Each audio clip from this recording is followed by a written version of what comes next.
देखिए, कल आचार्य बालकृष्ण जी महाराज, जिन्होंने सारे विश्व के सामने, विश्व के इतिहास में जड़ी बूटी का ज्ञान करोड़ों करोड़ों लोगों को कराया है, ऐसा व्यक्ति आज तक विश्व के इतिहास में न कहीं देखा गया, न पढ़ा गया, न सुना गया। कल मैंने टीवी पर देखा, बाबा रामदेव का जो कार्यक्रम आता है, मैं हमेशा देखता हूँ। तो कल जब मुझे मालूम था कि कल उनका जन्मदिन है, तो हमने एलोवेरा का पौधा काफ़ी लगा रखा है और कल भी मैं लोगों को बांटूंगा। जितने जो लोग पेड़ पौधों को शौकीन हैं लगाने वाले, बांटना तो अलग बात है, हमने दे दिया, किसी ने फेंक दिया। अब ये इतने महंगे बिक रहे हैं बाजार में कि यानी हद से ज़्यादा, पहले इनको कोई जानता भी नहीं था। तो इत्तेफाक से रायबरेली में एक जगतपुर स्थान है और उसके आगे है लक्ष्मणपुर के आगे रामनगर एक गांव है। वहाँ से हमारे ये भदौरिया साहब आए हैं, हमारे बड़े भक्त हैं, बहुत ही विद्वान हैं। और इनके साथ में आपका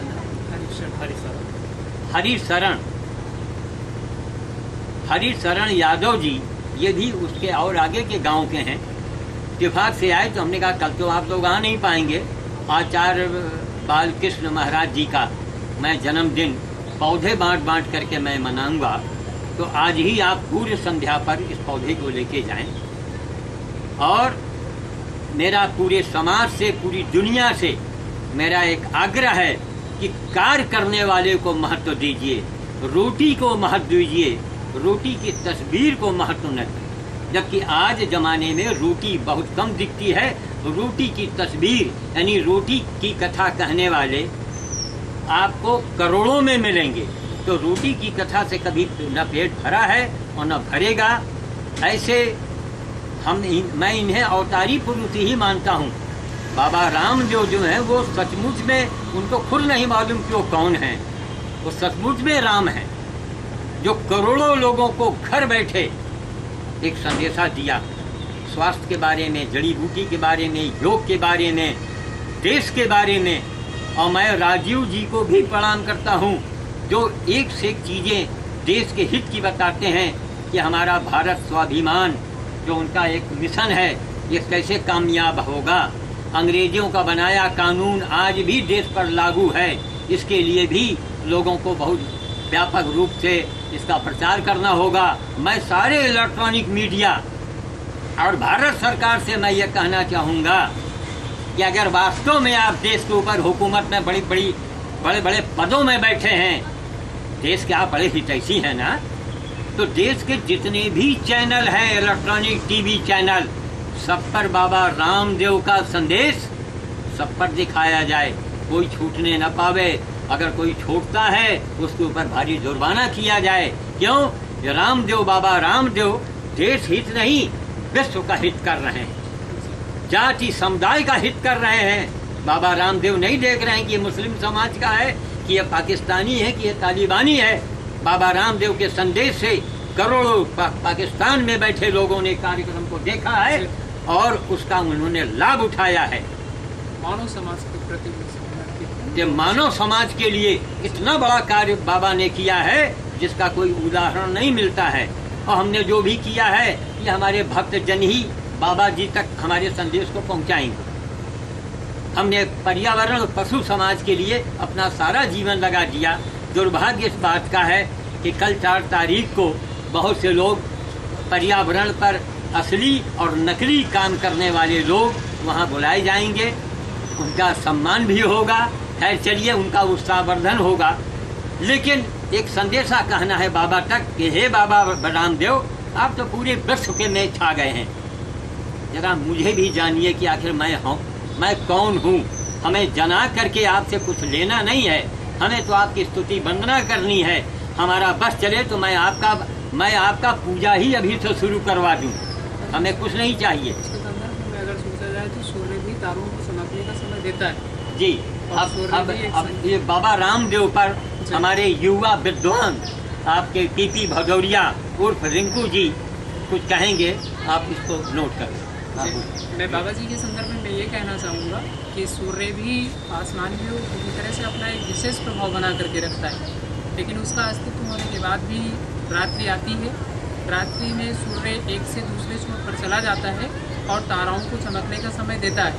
बाबा जी एक तारे के समान ही माने जा सकते हैं। रामदेव जी का भी ये संकल्प होना चाहिए कि इन्हें समय दें ताकि ये भी विश्व पटल पर आएँ और अपनी प्रेरणा से मानव समाज को कृतार्थ करें। इसके लिए हम सभी की जिम्मेदारी है। हम सभी धर्माचार्यों, जितने भी बड़े बड़े मठाधीश हैं, वो सभी इस कार्य को करें ताकि समाज को एक नई प्रेरणा मिल सके। क्योंकि जो ये कृत्य कर रहे हैं वो एक असाधारण कृत्य है। वैसा कृत्य करने वाला हमारे समाज में, हमारे देश में, हमारे विश्व में शायद ही कोई विलक्षण व्यक्ति हो। उस व्यक्ति को हमें दृष्टि पटल पर लाना ही होगा और इसके लिए चाहे वो रामदेव हों या कोई भी धर्माचार्य हो, उसकी ये नैतिक जिम्मेदारी है, सामाजिक कर्तव्य है और ये एक आध्यात्मिक दृष्टिकोण से सत्य भी है कि ऐसा कार्य करने वाले व्यक्ति को समाज के सामने लाना ही होगा, समाज को उससे प्रेरणा लेनी ही होगी।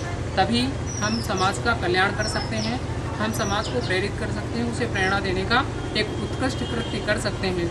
मेरा यही सभी धर्माचार्यों से कहना है कि इनको दृष्टि पटल पर लाने का एक अच्छा सा कार्य करें, जिससे कि हमारे समाज को एक सत प्रेरणा मिल सके और हम सभी प्रेरणा लेकर के एक अच्छा सा कार्य करके एक अच्छे से नागरिक बन सकें। जी बाबा जी, धन्यवाद। और ये क्या नाम, हम ये चाह रहे हैं कि ये संदेशा जो है ये जन जन तक पहुँचे और देश हित में, विश्व हित में बाबा ने कार्य किया है। हम भारत सरकार से मांग करेंगे, अगर हमारी मांग पर ध्यान नहीं दिया गया तो जैसे गंगा जी के नाम से मैं 49 दिन अनशन में बैठा था, बाबा रामदेव के आह्वान पर ही उन्होंने एक दिन का आदेश दिया था। हमने कहा बाबा कोई साधारण बाबा रामदेव नहीं है, हम इनके लिए जब तक बैठेंगे जब तक गंगा जी के लिए कुछ हो नहीं जाता। और खैर मनमोहन सरकार ने बड़ा ध्यान दिया और गंगा जी राष्ट्रीय नदी घोषित तो हो गई, लेकिन अभी गंगा जी पर कोई कार्य नहीं हुआ है।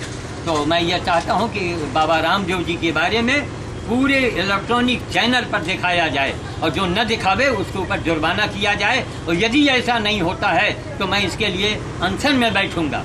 क्यों? ये विश्व की समस्या है। मेरा देश महान, अरे पूरा विश्व महान कहो। मेरा देश अगर महान है, हम महान हैं तो क्या हुआ है? वो क्या संस्कृत में क्या विश्व कुटुंब क्या कहा जाता है? वसुधैव कुटुम्बकम की बात आती है। हाँ, इसको जोर से बोलिए। वसुधैव कुटुम्बकम, हाँ, मुझे पालन ही करना होगा। पालन करना होगा। भगवद गीता में भी वैसे एक उल्लेख आता है कि जो भी कहा गया है उसमें विद्या विनय संपन्ने ब्राह्मणे गविहस्तनी सुनिचय स्वापाके चा पंडिता समदर्शिना। मैं ये मान करके चलता हूँ कि इन महान और असाधारण व्यक्तित्व पर वो बात अक्षरशः सत्य साबित हो रही है। वो वही कार्य कर रहे हैं, वो किसी की शारीरिक शक्ति को ना पहचान करके, किसी के शारीरिक अंतरों में किसी भी प्रकार का मतभेद ना करके, वो सिर्फ वो कार्य कर रहे हैं कि हम सभी की आत्मिक शक्तियाँ एक हैं, हम सभी एक हैं और हम सभी समान रूप से एक कार्य कर सकते हैं। तो हमारे इन निरीह प्राणियों से घृणा क्यों?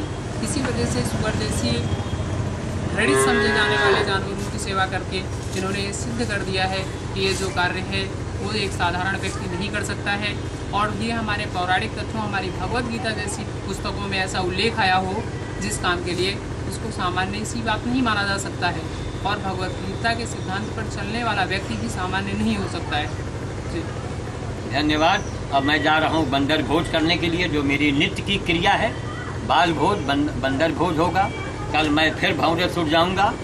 5059वें नंबर का भोज आज मेरा होगा संध्या बेला में। मैं वहीं तैयार हो रहा हूँ और इसके बारे में फिर और हम आगे चर्चा करेंगे, क्योंकि इन लोगों को काफ़ी दूर जाना है। और हमारे यादव जी जो हैं हरिशरण जी, आप बहुत ही विद्वान और धार्मिक व्यक्ति हैं और जिज्ञासु हैं, और ये भी बाबा रामदेव जी से मिल करके अपनी बात कहना चाहेंगे। और मैं ये चाहूँगा कि बाबा रामदेव के रहते हुए अगर मेरे देश में सुधार नहीं हुआ तो निश्चित मानिए विनाश हो जाएगा, इसको नोट करके। लेकिन वो विनाश ऐसा होगा कि हम आप देख नहीं पाएंगे। इसलिए बाबा रामदेव को भगवान माना जाए। बाबा रामदेव अपने लिए क्या दे रहा है? उसके तन पर क्या है? उसकी बीवी नहीं, बच्चे नहीं, क्या दे रहा है? और पूरे वर्ल्ड को भारत का वो सम्मान उसने बढ़ाया है, ऋषि मुनियों की परंपराओं को फिर से जीवित किया है। कितने मठाधीश आए, कितने शंकराचार्य आए, कितने संत आए, लेकिन बाबा रामदेव क्या जैसा कोई कर पाया? नहीं कर पाया है। और मैंने जो भी किया है ये आने वाली तारीख ये लोग बताएंगे। अगर मैंने अपने बारे में कुछ कहा तो क्या कहा। धन्यवाद।